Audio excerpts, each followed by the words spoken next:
புத்தகத்தின் பெயர் 1919 இது நடந்தது. ஆசிரியர் சாதக் ஹசன் மண்டோ. வாசிப்பது சுகன்யா கருணாகரன். வழங்குவது சுவாசம் பதிப்பகம் மற்றும் ஆராலிட்டி. சாதத் ஹசன் மண்டோவின் சிறுகதைகள் உண்மையின் வெகு அருகே நின்று எழுதப்பட்டவை. கதைகள் என்று சொல்லப்பட்டாலும் குறைவான புனைவுடன் உள்ளது உள்ளபடி சொல்பவை. வாசகர்களின் உள்ளத்தை ஊடுருவி நேரடியாக பேசுபவை. எனவே கதைகளின் பதற்றத்தை வாசகனுக்குள்ளும் கடத்துபவை. இந்திய பாகிஸ்தான் பிரிவினையை மனிதர்களின் துயரமாக பார்த்தவர் மண்டோ. அவரது கதைகளின் அடிநாதம் இந்த துயரமே. இந்தியாவில் பிறந்து பாகிஸ்தானுக்கு புலம்பெயர்ந்த மண்டோ பிரிவினையின் போது நடந்த கலவரங்களாலும் படுகொலைகளாலும் தீவிர மன உளைச்சலுக்கு ஆளானார். வெளிப்படையான எழுத்துக்களுக்காக பாகிஸ்தான் அரசால் மிரட்டப்பட்டார். தொடர்ந்து இப்படி எழுதினால் சிறை செல்ல வேண்டியிருக்கும் என்று எச்சரிக்கப்பட்டார். மீள முடியாத துயரத்தில் சிக்குண்டு குடியில் வீழ்ந்து உயிரிழந்தார். இத்தனை அலக்கழிக்கப்பட்டாலும் மண்டோ தன் கதைகளில் பெண்களின் துயரங்கள் குறித்தும் அவர்கள் எதிர்கொள்ளும் குடும்ப ரீதியான அழுத்தங்கள் குறித்தும் அவர்களது சுதந்திரம் குறித்தும் நிறைய எழுதினார். இதனால் இன்னும் தனித்துவமான எழுத்தாளரானார். தன் கல்லறையில் பொறிக்கப்பட வேண்டிய வாசகமாக மண்டோ எழுதியது இங்கே சாதத் ஹசன் மண்டோ உறங்குகிறான். இத்துடன் அவனது சிறுகதைகளின் கலையும் துயரங்களும் புதைக்கப்பட்டிருக்கின்றன. பூமிக்கடியில் புதைந்து கிடக்கும் அவன் 2 பேரில் யார் சிறந்த சிறுகதையாளன் என்று ஆச்சரியப்படுகிறான். கடவுளா அல்லது அவனா? 1919 இது நடந்தது. கதை 1. தோபா தேக் சிங். ஆங்கில மூலம் தோபா தேக் சிங், உருது மூலம் தோபா தேக் சிங். எழுதிய ஆண்டு 1955. இந்தியா பாகிஸ்தான் பிரிவினையின் ஓரிரு ஆண்டுகளுக்கு பிறகு சிறை கைதிகளை தங்களுக்குள் பரிமாற்றம் செய்து கொண்டதைப் போல மனநல விடுதிகளில் தங்கியிருந்த பைத்தியங்களையும் தங்களுக்குள் பரிமாற்றம் செய்து கொள்ள வேண்டும் என்று இரு நாடுகளும் முடிவெடுத்தன. இந்த முடிவு சரியானதா இல்லையா என்று சொல்வது சற்று கடினம்தான். ஆனால் இந்த முடிவுக்கு வருவதற்கு முன் இரு நாடுகளின் மிக முக்கியமான உயரதிகாரிகள் பரஸ்பரம் பல்வேறு ஆலோசனை கூட்டங்களை ஏற்பாடு செய்து பல முறை கூடி மிக கடுமையாக ஆலோசித்தும் விவாதித்தும் எடுக்கப்பட்ட முடிவு இது என்பதை மட்டும் தெளிவாக சொல்ல முடியும். இரு நாடுகளுக்கு இடையில் நடைபெறும் இந்த முக்கியமான பரிமாற்றம் செயல்படுத்தப்படுவதற்கான இறுதி நாள் மற்றும் பிற முக்கியமான விபரங்கள் கவனத்துடன் முடிவு செய்யப்பட்டது. இந்தியாவில் வசித்த பைத்தியங்களுக்கு யாரேனும் உறவினர்கள் இருந்தால் அவர்களை எவ்வித தொந்தரவும் இன்றி அங்கேயே வசிக்க விடுவதென்றும், மற்றபடி யாரும் இல்லாத பைத்தியங்களை இரு நாடுகளுக்கிடையில் பரிமாற்றம் செய்வதற்காக எல்லைக்கு கொண்டு செல்வதென்றும் இந்திய அதிகாரிகள் முடிவு செய்தனர். பாகிஸ்தானிலோ இந்து மற்றும் சீக்கியர்களின் மக்கள் தொகை முழுக்கவே ஏற்கனவே இந்தியாவுக்கு குடிபெயர்ந்து விட்டதனால் நிலைமை சற்று மாறுபட்டு இருந்தது. முஸ்லிம் அல்லாத பைத்தியங்களை பாகிஸ்தானில் வைத்துக் கொள்ளலாமா வேண்டாமா என்பது போன்ற சிக்கல் அங்கு எழவில்லை. இரு அரசுகளின் இந்த தீர்மானத்திற்கு இந்தியாவில் எந்தவிதமான எதிர்வினை இருந்தது என்று தெரியவில்லை. ஆனால் லாகூரின் மனநல விடுதிகளில் இந்த செய்தி பரபரப்பினை கிளப்பியது. இத்தீர்மானம் குறித்து லாகூரின் அனைத்து மனநல விடுதிகளிலும் பரபரப்பான விவாதங்கள் கிளம்பின. லாகூரின் தீப்பொறி பறக்கும் ஜமீன்தார் தினசரியை தவறாமல் வாசிக்கும் ஒரு பைத்தியத்திடம் கேட்கப்பட்டது, பாகிஸ்தான் என்பது என்ன? அதற்கு அந்த பைத்தியம் சொன்ன பதில், இந்தியாவில் கழுத்தை அறுக்கும் கூர்மையான சவக்கத்திகளை தயாரிக்கும் இடத்தின் பெயர். இந்த கருத்து பலராலும் மிகவும் வெளிப்படையாக திருப்தியுடன் ஏற்றுக்கொள்ளப்பட்டது. ஒரு சீக்கிய பைத்தியம் இன்னொரு சீக்கியனிடம் கேட்டது, சர்தார்ஜி, நாம் ஏன் இந்தியாவுக்கு அனுப்பப்படுகிறோம்? அங்கு என்ன பாஷை பேசுகிறார்கள் என்பது கூட நமக்கு தெரியாதே. அதற்கு அந்த இன்னொரு சீக்கியர் புன்சிரிப்புடன் சொன்னது, எனக்கு ஹிந்துஸ்தானிகளின் மொழி தெரியும். அந்த ராட்சசர்கள் எப்பொழுதும் தாங்கள்தான் இப்பூவுலகின் அதிபதிகள் என்பது போல் ஆர்ப்பாட்டம் செய்து கொண்டிருப்பவர்கள். ஒரு முஸ்லிம் பைத்தியம் குளித்து கொண்டிருக்கும் போது பாகிஸ்தான் ஜிந்தாபாத் என்று கொஞ்சம் உணர்ச்சி வசப்பட்டு முழக்கமிட்டது. உணர்ச்சி வேகத்தில் குளியல் அறையிலேயே கால் வழுக்கி விழுந்து பல மணி நேரம் நினைவு தவறி போய் கிடந்தது. அந்த விடுதியில் இருக்கும் அனைவருமே பைத்தியங்கள் கிடையாது. சிலர் மிகவும் தெளிவாக இருந்தார்கள். தெளிவான அந்த சிலரில் பலர் கொலைகாரர்கள். தூக்கு மேடை கயிற்றுக்கு பயந்து இப்படி பைத்தியங்கள் போல இந்த விடுதிகளில் தங்கியிருந்தார்கள். இதற்காக இந்த கொலைகாரர்களின் உறவினர்கள் மேலதிகாரிகளுக்கு நல்ல லஞ்சம் கொடுத்து இவர்களை பைத்தியங்களாக அங்கு தங்கச் செய்திருந்தார்கள்.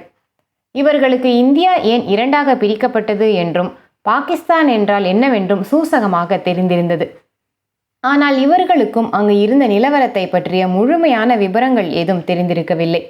செய்தித்தாள்களும் அத்தனை உதவியாக இல்லை. அந்த விடுதிகளின் காவலர்களும் ஒன்றும் அறியாதவர்களாக இருந்தார்கள். அவர்களுக்கு படிப்பறிவும் இல்லை. அதனால் இவர்களுடைய பேச்சுக்களை ஒட்டு கேட்பதனால் எதையும் அதிகமாக தெரிந்து கொள்ள முடியாது. முகமது அலி ஜின்னாவோ காயிதே ஆசாம் என்பவரோ யாரோ ஒருத்தர் தனியாக ஒரு பாகிஸ்தான் என்ற பெயரில் ஒரு நாடு அமைத்திருப்பதாக பேசிக்கொண்டிருந்தார்கள். இந்த பாகிஸ்தான் எங்கிருக்கிறது என்று லாகூரின் அந்த விடுதியில் இருக்கும் எந்த பைத்தியத்துக்கும் தெரியவில்லை. அதனால் அங்குள்ள முழு பைத்தியங்களுக்கும் அரை பைத்தியங்களுக்கும் தான் பாகிஸ்தானில் இருக்கிறோமா அல்லது இந்தியாவில் இருக்கிறோமா என்று தெளிவாக விளங்கவில்லை. தாங்கள் இந்தியாவில் இருப்பதாக வைத்துக்கொண்டால் அந்த பாழாய்ப்போன பாகிஸ்தான் எங்கு உள்ளது? பாகிஸ்தானில் இருப்பதாக இருந்தால் நேற்று வரை அது இந்தியாவாக இருந்தது எப்படி? இது பற்றி எந்த பைத்தியத்துக்கும் தெளிவாகவோ அரைகுறையாகவோ கூட விளங்கவில்லை. ஒரு பைத்தியம் இந்த இந்தியா பாகிஸ்தான் பாகிஸ்தான் இந்தியா என்ற சுற்றியடிக்கும் பேச்சுக்களால் கொஞ்சம் அதிகமாக பாதிப்படைந்து ஒரு நாள் தரையை பெருக்கிக் கொண்டிருக்கும் போது தன்னுடைய உடைகளை எல்லாம் களைந்து ஒரு உயரமாக மரத்தின் உச்சியில் ஒரு கிளையில் போய் அமர்ந்து கொண்டது. பாகிஸ்தான் இந்தியா பிரிவினை குறித்த அதிநுட்பமான பிரச்சனை தொடர்பாக தொடர்ச்சியாக 2 மணி நேரத்துக்கும் அதிகமாக மரத்தின் மீதிருந்தே சொற்பொழிவாற்றியது. விடுதியின் காவலர்கள் அந்த பைத்தியத்தை கீழே இறங்குமாறு கேட்டுக்கொண்டார்கள். அந்த பைத்தியம் மரத்தை விட்டு கீழே இறங்காமல் இன்னும் உயரமான மற்றொரு கிளையில் ஏறி உட்கார்ந்து கொண்டது.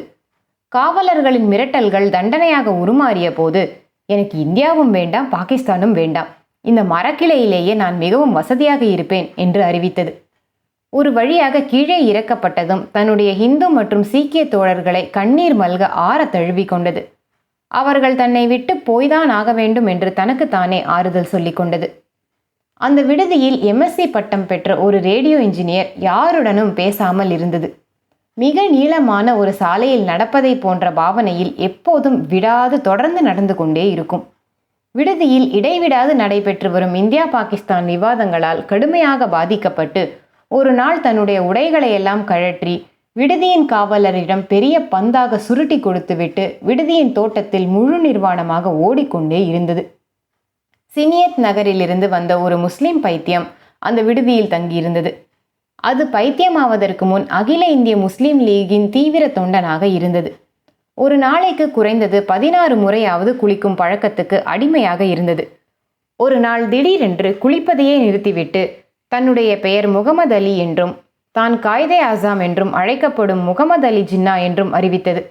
இதை கேட்டதும் விடுதியில் இன்னொரு சீக்கிய பைத்தியம் தன் பெயர் சீக்கியர்களின் தலைவர் மாஸ்டர் தாரா சிங் என்றும் அறிவித்தது.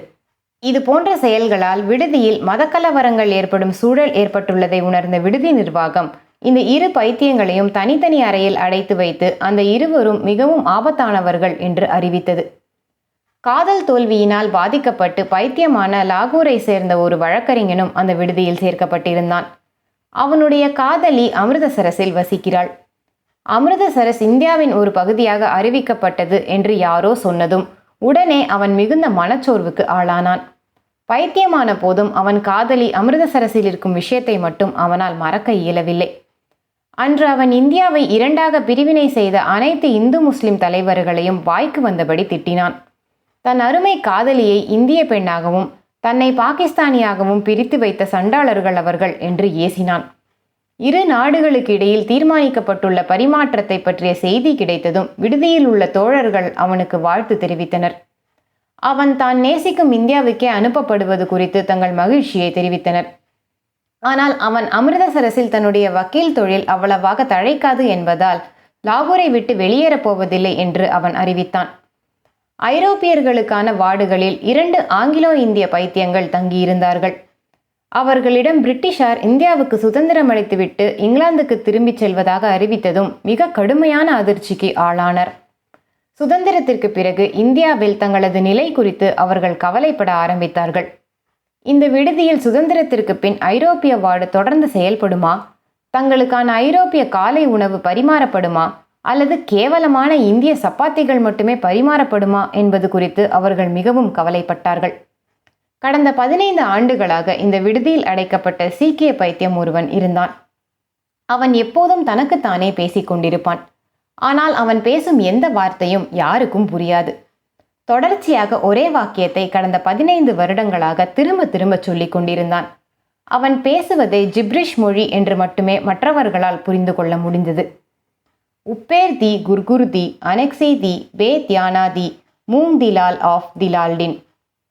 இப்படி யாருக்கும் புரியாத உளறலை கடந்த 15 வருடங்களாக அந்த விடுதியின் காவலர்கள் அவன் கூற கேட்டு வருகின்றனர்.